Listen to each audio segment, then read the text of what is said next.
Matindi raw pong pasasabugin si Zaldico, pero chinek ko nga yung social media niya, 4 days na siyang hindi pa nakakapag-update, no? Hindi pa siya nagre-release ng another recorded video or whatever. Kasi sa tingin natin, china-chop-chop niya yung kanyang exposés, no? Katulad nung last two niya na vlog, ay yung second to the last was exclusive for Sandro Marcos. At huwag natin itong kalilimutan. Kung anik-anik na ang ipinantakip nila mga ating pag-usapan natin mamaya. Balikan natin si Sandro kasi may tumatawag, "Oy Sandro, tinatawag ka talagang magnanakaw." Ginawa ka pang joke sa sa ek-ek video ni Daryl Yap na ang gusto mo raw apelyido ay Pimping ko. Bakit? Kamukha mo ba si Charis? To be fair, natawa naman ako, pero alam ko namang ek-ek lang nila yan, no? Nakakaliw naman si Juliana, shout out. But, yun, yung second to the last vlog ni Zaldico ay about Sandro, and the latest was about Ma'am Shi. Itong huli ay 4 days ago pa yon. So, expected bukas or mamaya, Philippine time, ay meron na naman niyang ilalabas. Ano? And I think yung goal or yung objective ni Zaldico is that tigilan niyo yung panghaharas sa kanya at sa kanyang pamilya. Otherwise, lahat ng hawak niyang alas, ilalabas niya. And pinipressure na po si Zaldico na kumanta ng iba pa niyang nalalaman. So, maybe later or tomorrow ay magpa-publish na naman yan or magpo-post na naman ng panibago niyang video or expose. So, ang sabi po kasi ni Spokes Harry Roque, kaya nandyan sa thumbnail si Spokes, thumbnail, ay may alam si Zaldico sa pagpapakulong kay PRRD. Kung naaalala nyo yung male-maletang pera, may isang maleta doon na kalahating bilyon, hindi isang maleta, isang picture doon ng mga maleta na kalahating bilyon pala mga ate at kuya, ay sakto sa araw kung kailan kinidnap si Tatay Digong. Okay? Ang date kasi sa maleta, mga ate at kuya, ay March 11, 17 luggages. Okay. Sino ba yung sumita sa akin about the plural ng luggage? Again po, non-count kasi ang non-count noun ang shoutout pa rin. Nagkamali lang naman yung nag-type siguro nito. Correct po yan. Ang luggage is also a plural, in plural form, yung mga non-count nouns nga. Pero kung iba't ibang klase naman ng luggage, right? Iba't ibang sizes siguro, or pwede mong gamitin din yung luggages as word. Ano po? But anyway, so much for the technicalities in the English grammar. 16 by 30, what's that? 480. 17 na maleta, pero yung 16 kapirasong maleta ay 30 million bawat isa ang laman. Siguro yun ang ibig sabihin, 16 by 30 Again, 17 na maleta ang dineliver noong March 11. Ano ang March 11? Huwag niyong kalilimutan yan. March 11, 2025, yan yung araw na kidnap si Tatay Digong. At hindi tayo sigurado kung si Butod ay nasa US pa niyan kasi allegedly na-hold yan sa, di ba, sa immigration or what, hindi agad nakauwi. Namatay yung Tantoko, 8, di ba, ng Marso. So, iniimbestigahan, hindi agad nakauwi yan. Kaya mga late post at mga kung anik-anik pang pinagpo-post na edited photo, well, lagi namang edited ang photo ng babaeng ahas. So, ang sabi po ni Attorney Glenn Chong, again, mga kababayan, ang eager na magpakidnap kay PRRD noong March 11 nitong taon ay yung babaeng ahas. Nagdadalawang isip pa raw si Tambaloslos at saka si Junior. Okay? Kasi biglaan yung desisyon kaso mo, kailangan daw pagtakpan yung nangyaring namatay na Pinoy sa US. Eskandalo kasi yun, it involved polvoron. And krimen yun kasi imbes na i-report nila agad, kasi it was an emergency, maybe tawag ng 911 or medic or whatever, hindi nila ginawa, hinayaan nilang mamatay yung tao. So, krimen yun matinding eskandalo yun at hindi ko alam kung paano nila yan nalusutan. Kasi nga meron daw nag-supersede sa kaso na mga mukhang asyano na salt and pepper. May kamukha pa naman yung Asiano na ang buhok ay salt and pepper doon sa rally kanina. Kita nyo? Meron talagang kamukha. No, na ang buhok ay salt and pepper or may mga uban-uban na. Yun daw ang pumunta sa US para pakialaman yung kaso na yun ng pagkamatay ni Tantoco, ay wala na. Tapos na, wala nang update. Mukhang nalusutan ng mga ating. Kinang ina. Anyway, so going back, 17 kamaleta, 16 dito siguro ay 30 million ang laman. So kung 16 kamaleta na tigti 30 million, yun daw po ay 480 million.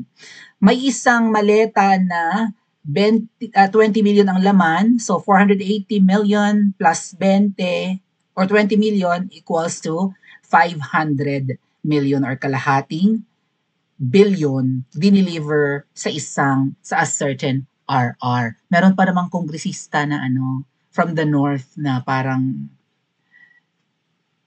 nagtatrabaho kay Charis, kay Sandra. Yung RR parang associated kay Sandra. Okay? Pag-usapan natin mamaya si Sandra. So, yan yung mga maletang dineliver, 17 luggage or luggages sa petsa kung kailan kinidnap si Tatay Digong. So, ang sabi nga po ni Spokes Harry Roque, at binalita naman ito, no? Former presidential spokesperson Harry Roque on Friday. When was this Friday? Was it in November 29th? Yeah. No. Nung Sabado. Kahapon? Okay. Nag-post daw si Spokes Harry Roque. Spokes Harry Roque publicly challenged. Friday nga. Nakalagay mo palang Friday. Friday. Anyway, kahapon pinost pero Friday. Okay? Nung Biyernes, hinamon daw ni Spokes Harry Roque publicly si former Ako Bicol Representative Zaldico, questioning his contributions to the International Criminal Court in connection with former President Rodrigo Duterte's ongoing legal case, and seems to be particular about Duterte's March 2025 arrest. Zaldico, after flood scam and agri-smuggling, kasi hindi lang yung flood control budget ang binulgar ni Zaldico kung ninanakaw, pati yung smuggling ng bigas, right?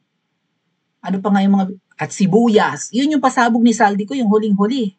Right? 4 days ago, patungkol kay Ma'am Shi. Si Ma'am Shi, raw ang kapatid ni Ma'am Shi, na naging jowa yata nung artistang niwi-niwi na talaga, pero mabuti na nakaka-recover na. Yung binaybi ni Binoy nung Senate hearing ng PDEA Leaks. Yung may artista doon na nanginginig-ginig, eme-eme sa kaba. Artista yun, wag kayong expect. Pumunta lang yun ng Senate hearing at walang laman ang tiyan, di manginginig-ginig na, di ba? Mukha nga naman kaawa-awa. Hindi dramahan na, appeal to emotion, and it succeeded. Ligtas na. Pinangalanan pa nga ni Mangga sa rally ng INC, yung artistang yun. Tanda nyo? So, ayan. Pakisabi, ano ang ginawa mo para sa ICC prosecutors? Hindi kaya mga kababayan, yung mismong eroplanong kumidnap kay Tatay Digong ay nandun din yung mga maleta. Allegedly kay Zaldico yung eroplano na yun. Si Zaldico ang may-ari nung ginamit na eroplano para makidnap si Tatay Digong. What if nasa mga compartments na yung mga maleta? Sa overhead bin or whatever. Shout out sa mga kakilala nating FA dyan. 17 luggages. Kasya na yun, right? Sa overhead compartment, even siguro sa ilalim ba yan? Sa ilalim ng aeroplano? Sa parang, anong tawag sa kanila? Lagayan ng mga no? Ng mga maleta ng mga biyahero, ng mga sasakay ng aeroplano. Ano ang ginawa mo para sa ICC prosecutors? Pakisabi na raw, hinahamon ni Spokes. Rocky said, directly addressing ko and alluding to previous controversies associated with him. Pakisabi ko ano ang ginawa mo para sa ICC. Para bang nakapag-usap na si Zaldico at saka si Spokes? Kasi ang narinig ko, pumunta si Spokes in France. And di ba allegedly si Zaldico ay naka-check-in sa isang mamahaling hotel in France? maybe they have met there, no, mga ating, and nakapag-usap na sila, and ilalantad na niya kung ano yung mga alam niya dahil nga wala na kasi yung focus ng galit ng tao nasa kanya. Pilit sinasalba ng Niwi administration yung pinsan, si Tambaloslos. So ang galit ng mga tao, directed sa maling mastermind. Yan ang gustong palabasin ngayon ng Niwi administration, hindi dapat magalit kay Tambaloslos ang tao at kay Marcos Jr., kundi kay Zaldico lang. At saka sa mga diskaya. Yung kinonfiscate nila yung mga luxury cars and one of those luxury cars as an umbrella or something. So yun din ang ginawa ng di ba, ng mga diskaya ni Curly, yung lalaki, at saka sino yung babae, si Sarah Diskaya. Kinanta na nila kung kanino sila nagbibigay. At sabi ng mga diskaya, kay Zaldico at kay Tambaloslos sila nagbibigay ng komisyon sa mga ghost projects. Kaso mo, yung nakaladkad nga ng diskaya si Zaldico, kesa naman sa kanya lang magalit at sa kanyang pamilyang kawaawa na, nabubuli na, no? Noong una, wala tayong nararamdamang awa dyan dahil nga si Zaldico isa rin pala yan sa nagsampa ng kaso kay Miss Maharlika. Ngayon, kumanta siya. Hindi ako, okay, kung meron man ako na pala, kapiranggot lang. Ang totoong utak sa mga nakawang ito ay ang magpinsang yan. So, kaabang-abang ang susunod na pasabog ni Zaldico. Kasi, kung siya'y involved sa transfer of money and diba, sa pagdi-deliver ng pera, for sure alam niya. Kasi yung ICC, mga ating, nagulat kung bakit didala na lang si PRRD sa kanila Hindi sila ang nag-request sa Philippine government. Di ba binulgar ni SAS yan? Hindi ang ICC ang nag-request sa Philippine government na isuko si Tatay Digong. It was Niwi administration's government or si Niwi mismo, ang administrasyon ni Niwi ang nag-request na ikulong ng ICC si PRRD or mag-issue ng arrest warrant or whatever.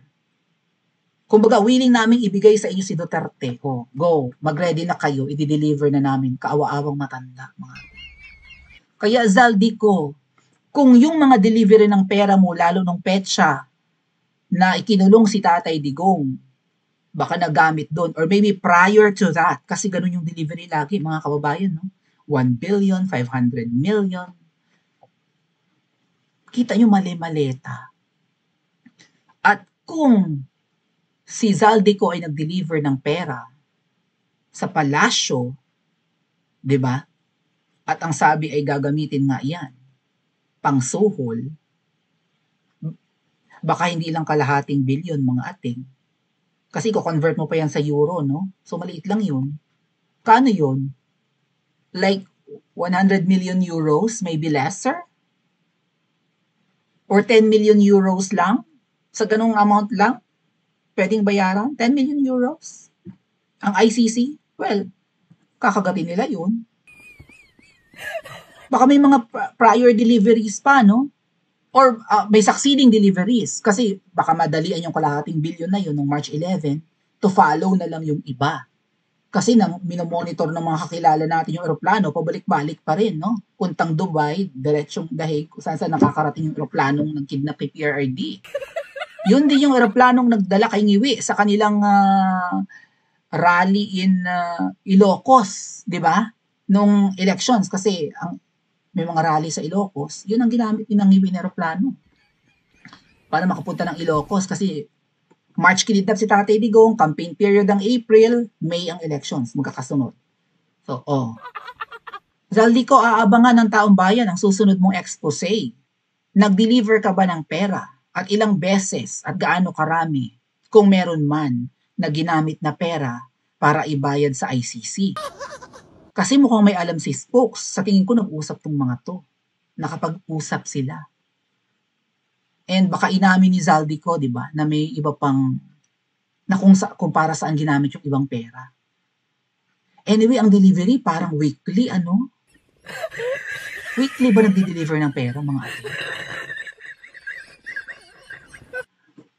Or kahit weekly, kahit na twice a week, kung ang delivery ay kalahating bilyon, Kung 1 billion a week ang delivery, kahit 2 beses na tigkakalahating bilyon, 4 billion lang yun sa isang buwan. Barya yun. Sa nakaw, barya. 4 billion? Sa 10 buwan or halos isang taon, 40 hanggang 48 billion lang yon kung weekly na delivery. Tama? Multiply nyo. Ilang weeks meron sa isang buwan? 4, 5, di ba? So pagpalagay mo, 4 billion a month. E di 40 billion, 10 buwan, 48 billion, isang taon. 48 billion ang nanakaw lang? I don't think so. Trilyones ang ninanakaw, mga ating. Thousands of billions ang ninanakaw, mayat maya ang delivery. What if isa o dalawa sa mga deliveries na yun inilaan para ipambayad sa ICC?